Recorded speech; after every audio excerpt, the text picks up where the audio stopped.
Somos tu jefe y queremos que lo seas tú también. Hola, hola, buenas tardes. Hola, buenas tardes. Quiero que me confirmen si pueden escucharme, por favor. Gracias, Arnoldo. Gracias, Alejandra. Ok. Bien, vamos a dar inicio entonces a la actividad de hoy, en la cual básicamente quiero comentarles que ya estamos finalizando las actividades académicas correspondientes al ciclo y a la asignatura. Esta es, por cierto, nuestra última semana con contenidos académicos y la siguiente semana haremos la actividad final. Ya les había comentado yo antes que necesito que dentro de las diversas actividades de aprendizaje y de evaluación que hemos tenido, nos falta una, y es una actividad de coevaluación.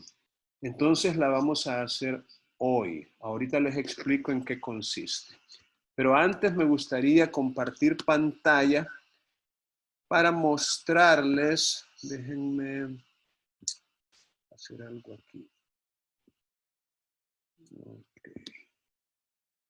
Bien, voy a compartir pantalla para mostrarles la rúbrica de evaluación que se sugirió para la simulación de audiencia, que es la actividad última que me enviaron, la cual tenía, por cierto, la fecha límite hasta el día de ayer.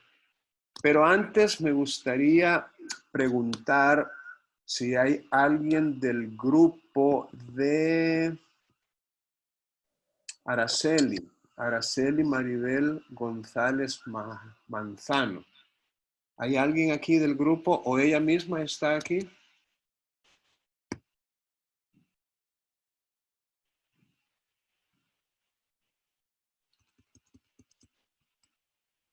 Hola. Pregunto por Araceli Maribel González Manzano o alguien que pertenezca al equipo con ella trabajaron.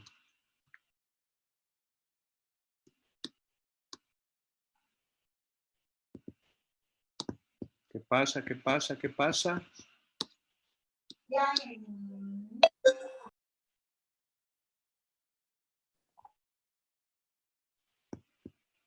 ¿Escucharon lo que les pregunto? Por favor, contesten.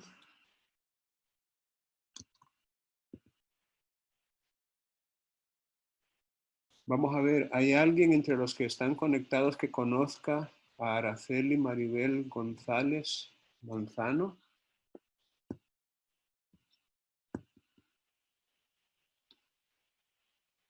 ¿No le conocen? No, Lick, no le conocemos. Bueno, por lo menos, no, mi persona no. Bien, bien.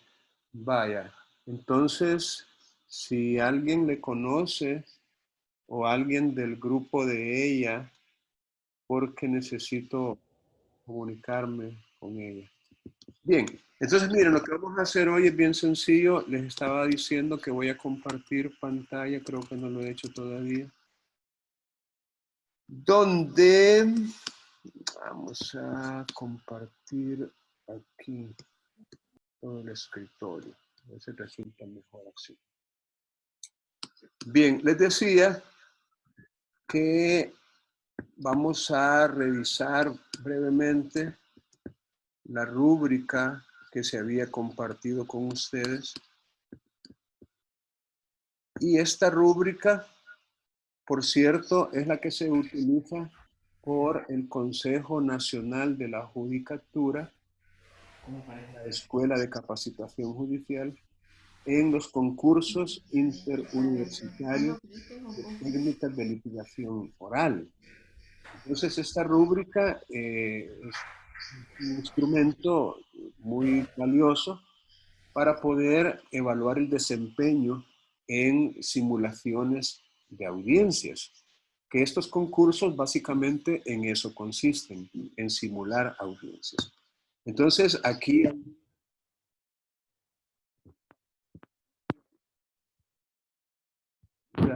las notas de las distintas participaciones o actividades.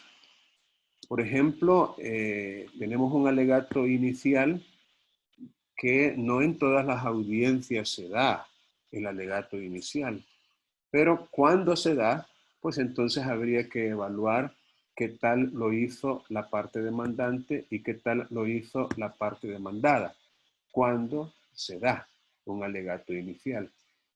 Luego tenemos en el caso de los testigos, de los peritos y de la parte contraria, lo que llamamos el interrogatorio directo, que es cuando el abogado que ha presentado, que ha propuesto a un testigo, a un perito, a la propia parte o a la parte contraria, le formula las preguntas que necesita o cuyas respuestas necesita para fundamentar su caso. Entonces, también se evalúa qué tal se hizo el interrogatorio directo, tanto por la parte demandante como por la parte demandada. Ahora, inmediatamente a continuación del interrogatorio directo, el otro abogado, o sea, el abogado de la parte opuesta, le formula un contrainterrogatorio a ese mismo testigo, a ese mismo perito o a la parte contraria que ha sido pues propuesta o cuya declaración ha sido propuesta. Y en ese contrainterrogatorio lo que se va buscando es como desacreditar el testimonio recién producido. Desacreditarlo en el sentido de hacer caer tal vez en inexactitud o en contradicciones al testigo o perito, para de esa manera en la parte de los alegatos finales hacer ver pues que no es un testigo digno de confianza y que por ende su declaración no debe ser tomada en cuenta para resolver el caso.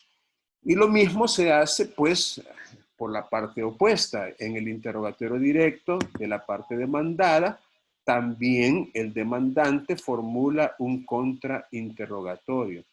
Y luego tenemos la parte con la que se concluye la audiencia, que es el alegato final, tanto de la parte demandante como de la parte demandada.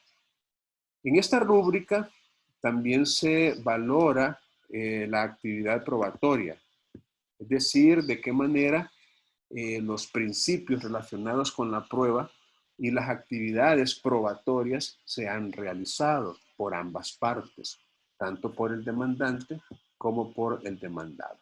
Y se le asigna, por supuesto, una nota, solo que en este caso, en este instrumento, este es un consolidado. O sea que a continuación hay otras hojas donde ya se ve con detalle cada una de las destrezas o habilidades que se pretenden comprobar o demostrar. Por ejemplo, en el alegato inicial de la parte demandante, las destrezas son si se acredita por su nombre y por el cargo o la función que desempeña. Es decir, el abogado tiene que comenzar acreditándose él. Eso es en el alegato inicial. También si enuncia en forma clara y completa los hechos controvertidos, que es la teoría fáctica, si supo o no adecuar los hechos a la norma jurídica, que es la fundamentación jurídica, y a cada eso se le asigna una nota del 0 al 10 a cada uno de estos puntos o llamémosle criterios. Ofreció uno a uno los medios probatorios y lo que pretende acreditar con cada uno de ellos. Luego se anuncia y fundamenta su petición concreta y si logra o no captar la atención del juzgador a través del estilo de comunicación, su lenguaje oral y aún su lenguaje no verbalizado. Entonces a cada esto se le coloca una nota que va del 0 al 10 de acuerdo con el desempeño que el jurado o el tribunal calificador ha observado. Y también se le pide que incluya algunos comentarios que justifiquen la nota que se asignó en cada rubro. Ahora, que conste que les estoy mostrando esto porque pretendo que lo utilicemos al momento de hacer la coevaluación. Es decir, vamos a evaluar a nuestros compañeros. ¿Cómo fue el desempeño de ellos en la simulación de la audiencia única, que es la que estamos como pendientes ahorita de calificar? Luego tenemos, bueno, este fue el alegato inicial de la parte demandante. Repito, a lo mejor en esta audiencia no se dio, yo no sé, ustedes sabrán si como juez o jueza le permitió, porque aunque no es parte, digámoslo así, integrante de la estructura de la audiencia, algunos jueces y juezas dan la oportunidad de que al inicio haga un planteamiento de su teoría del caso y le dan la palabra a ese efecto. Entonces yo pensaría de que no está de más, ¿verdad? Ahí se aplica aquel refrán de que lo que abunda no daña. Luego tenemos en otra hoja el alegato inicial de la parte demandada. Los criterios son los mismos, solo que estaríamos evaluando a la otra parte. De ahí tenemos los criterios del interrogatorio directo de la parte demandante. Entonces aquí, cuando un abogado va a interrogar a su propio testigo, perito o a la parte que ha propuesto, entonces aquí están los criterios. Acredita al testigo mostrando, obviamente a través de las preguntas que se le hacen, las preguntas iniciales, quién es, su medio social y familiar, su trabajo y experiencia, el porqué de su presencia y las razones para creerle, adelantando debilidades que el testigo pueda tener. En el caso de que conozcamos algún punto débil, podemos adelantarlo para que no resulte ser un as bajo la manga de la parte contraria. Ubicó al testigo en tiempo y describió el lugar adecuadamente según el caso. Es decir, logramos con nuestras preguntas que el testigo se ubique en el tiempo y en el espacio, describiendo adecuadamente el lugar donde los hechos sobre los cuales va a declarar se efectuaron. Logró que el testigo reconstruyera los hechos en controversia de forma cronológica, coherente y persuasiva. Es decir, en esta parte se potencia la reconstrucción cronológica de los hechos. Algunos podrían pensar de que podemos en circunstancias muy extraordinarias utilizar una secuencia que no sea cronológica. Podría ser en orden a su importancia, pero eso puede generar confusión. Entonces, por eso se potencia o se recomienda que lo hagamos en forma cronológica, es decir, según se han ido dando o sucediendo los hechos. Luego, otro criterio, y recuerden, a cada criterio se le asigna una nota, es decir, del 0 al 10, por criterio.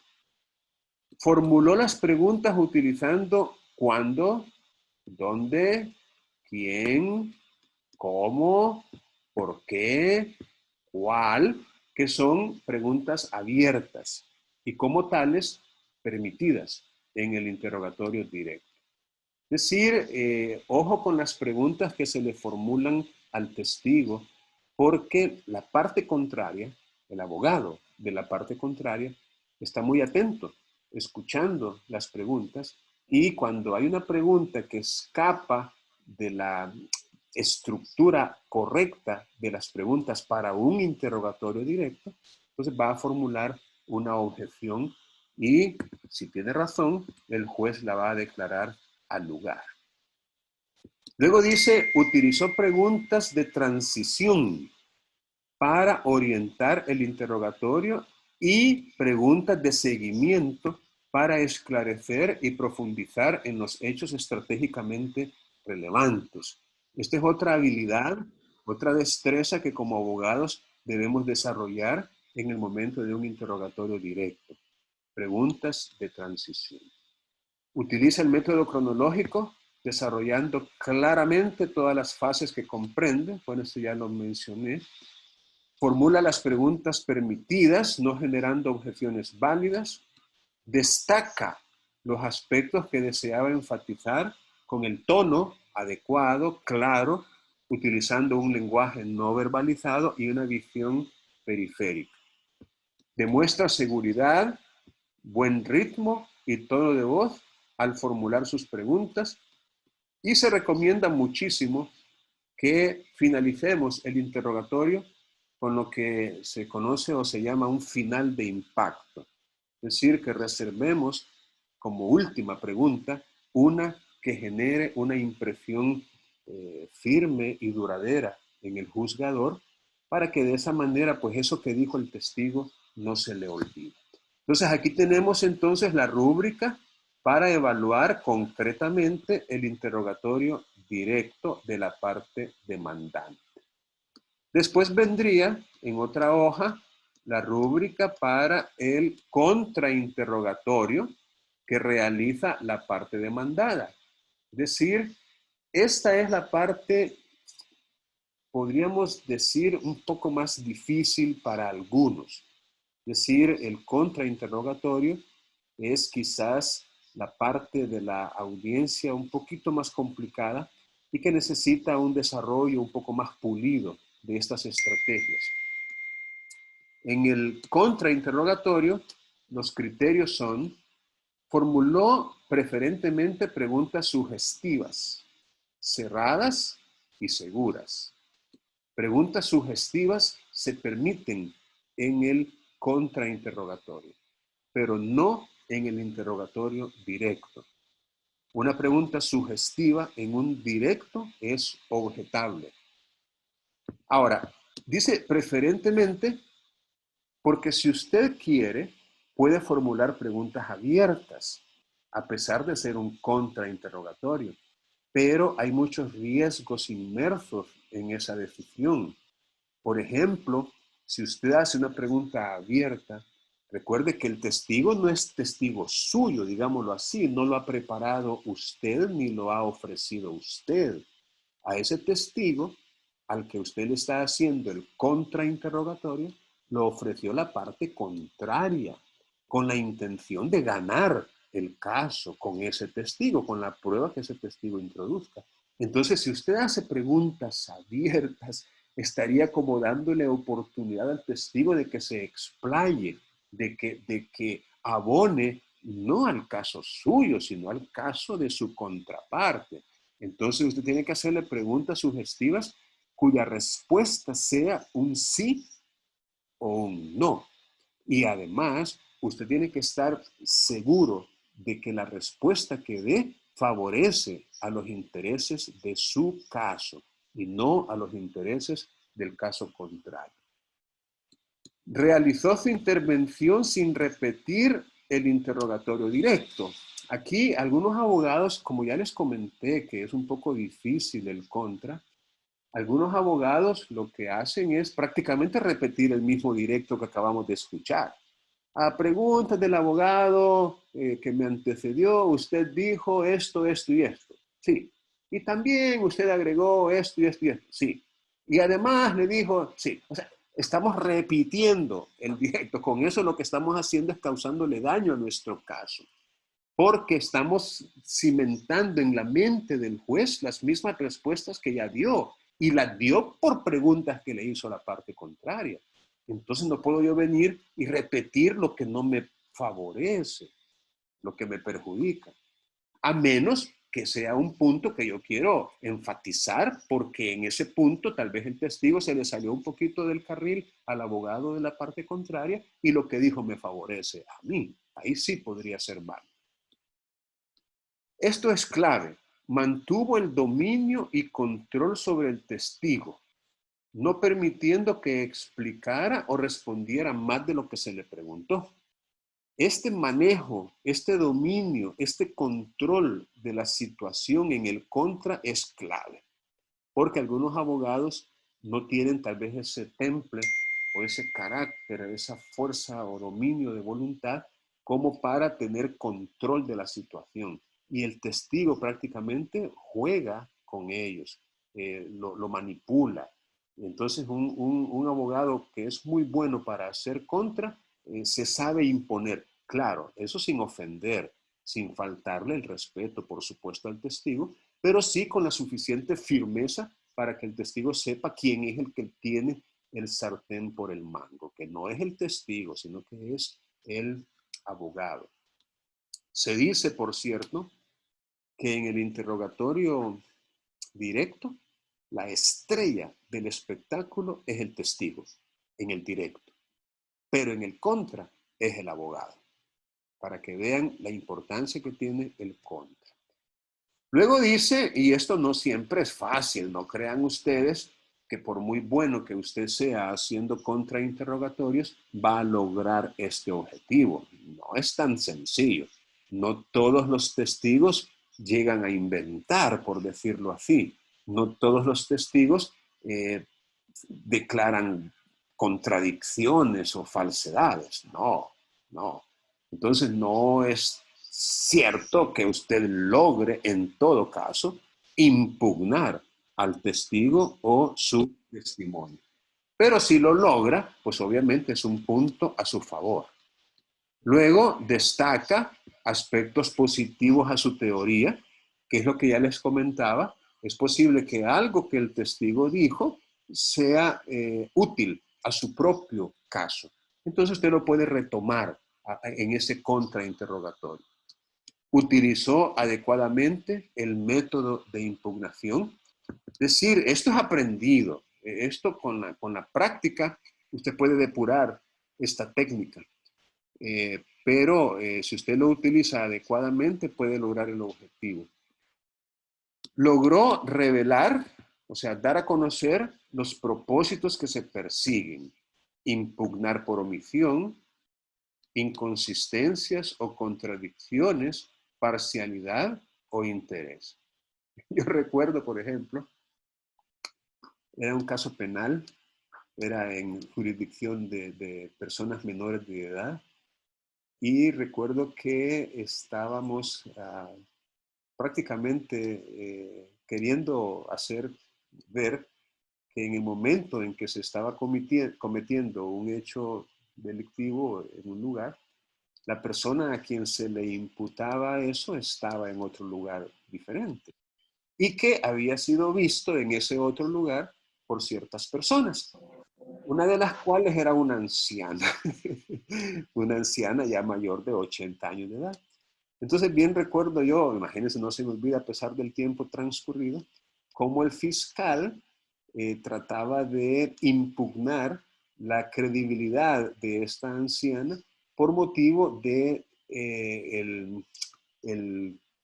¿cómo es?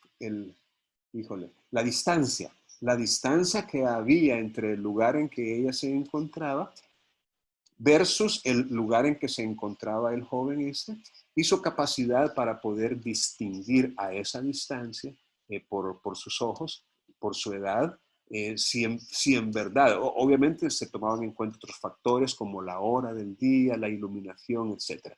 Pero eso es lo que uno hace, ¿no? Cuando uno hace un contrainterrogatorio, trata de hacer sentir que lo que el testigo está diciendo podría ser una opinión, o una versión parcializada de los hechos, pero no tal como sucedieron.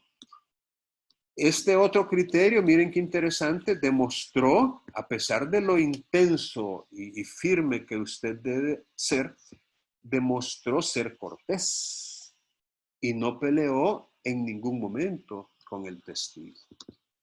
Utilizó un tono de voz adecuado, claro, seguro, y mantuvo contacto visual con el testigo y el juzgador. Miren, aquí yo tengo y es no sé de dónde sale. A algunos tribunales, incluyendo jueces, cuando un testigo va a ser objeto de un interrogatorio, y me acaba de suceder en una audiencia laboral, le dicen al testigo, y por favor, cuando conteste, dirija su mirada hacia mi persona. Fíjense bien. El abogado le va a hacer algunas preguntas, el abogado aquí presente. Entonces usted escuche bien la pregunta, pero al contestar, véame a mí. Fíjense, véanme a mí. Entonces yo digo, pero ¿y por qué? O sea, ¿por qué tiene que ver al juez si la conversación es entre el abogado y el testigo? Y eso tanto en el directo como en el contra. Entonces, por eso me parece interesante el criterio, porque dice de que uno tiene que mantener contacto visual con el testigo. Es decir, porque es que mire, usted mejor que nadie en ese momento histórico puede descubrir incluso a través del comportamiento no verbalizado de ese testigo si está diciendo la verdad o no. Y por supuesto también el juez. Pero el juez no es el que está interrogando. El contacto visual para mí tiene que ser entre el abogado y el testigo. Y luego dice, finalizó en el momento oportuno las preguntas al testigo sin comprometer el cumplimiento de sus objetivos. Después de eso sigue el interrogatorio directo de la parte demandada, la parte contraria, el interrogatorio, el contrainterrogatorio que la parte demandante le hace al testigo de la parte demandada, y finalmente el alegato final de ambas partes, la parte demandada, la parte demandante. Aquí creo que están invertidas las hojas. Tendría que comenzar la parte demandante en el alegato final y después la parte demandada. Y luego, aquí es chispas, están como repetidas las hojas, pero bueno. El derecho probatorio. El derecho probatorio de ambas partes. Se objetó oportunamente, se objetaron todas las preguntas que eran objetables, se fundamentaron correctamente las objeciones realizadas, se utilizó un lenguaje verbal y corporal adecuado al presentar las objeciones, se utilizaron las objeciones para garantizar una práctica correcta y no para distraer o desconcentrar a la contraparte. Se establecieron adecuadamente las bases probatorias para la presentación de documentos u objetos en el caso de que haya que presentarlos. Y finalmente se mostró un comportamiento adecuado y sin exageraciones. Vaya, miren, vamos a detenernos acá porque ahorita tengo una suscripción de Zoom que ya me avisó que va a terminar en pocos minutos. Pero les voy a poner en el WhatsApp, ahí en la cuenta que tenemos en el grupo, le voy a poner, quiero ver, los que han presentado simulaciones. Vaya, eso es lo que ahorita voy a decidir.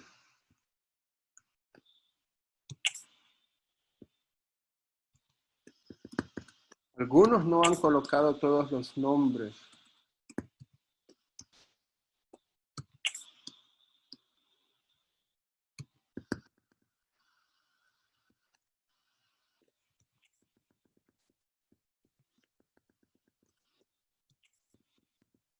Vaya, espero que no vayan a haber problemas.